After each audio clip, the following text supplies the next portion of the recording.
আগের দিন যতটা বিজ্ঞান পড়িয়েছিলাম তারপর থেকে পড়াবো।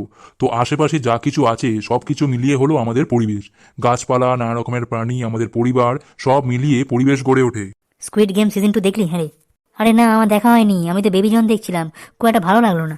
এই পড়ানো মাঝে কোনো গল্প নয়, মন দেওয়ার পর থেকে কি পড়াচ্ছি ধরবো কিন্তু না হলে।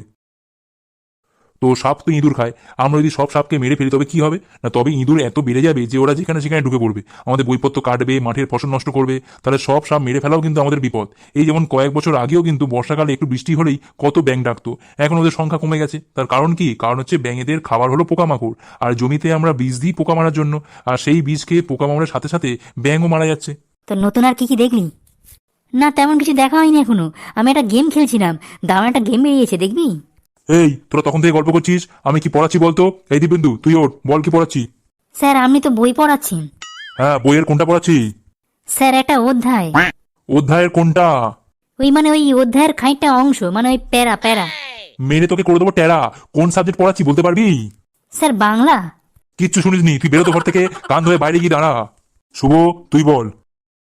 স্যার, আমি সব শুনেছি যা পড়িয়েছেন, আর আপনি বিজ্ঞান পড়াচ্ছিলেন। দাঁড়া দাঁড়া, আগে প্রশ্নটা তো করি, তারপর তো বুঝবো কেমন মন দিয়ে শুনছিলিস। তো বলতো, আশেপাশের গাছপালা প্রাণীদের নিয়ে কি গড়ে ওঠে? স্যার, সবাইকে নিয়ে ভালোভাবে, মানে সবাইকে নিয়ে গাছদের পালা প্রাণী যারা গাছে থাকে। হ্যাঁ, তাদের নিয়ে কি গড়ে ওঠে? হ্যাঁ স্যার, ওটাই বলছি আসলে।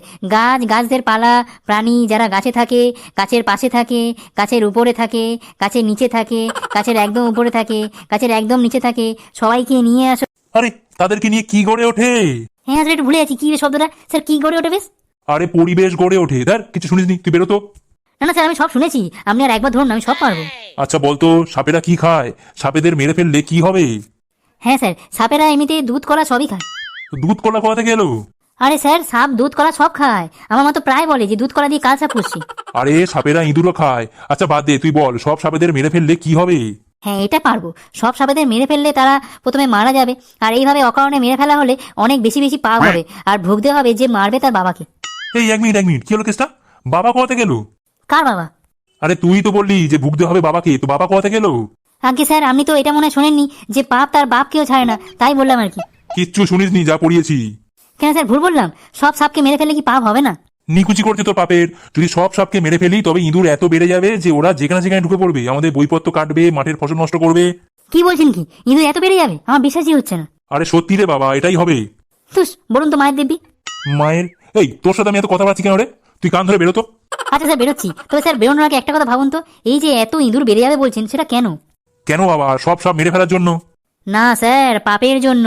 আর জানেনই তো, পাপ তার বাপকেও ছাড়ে না, তাই আপনার এই কাজ জন্য আপনার বাবাকেও কিন্তু ভুগতে হবে। এই তুই এখনই বেরোতো, একদম বেরিয়ে যা, কাল তোর গার্জেন কল, বেরো এখান থেকে।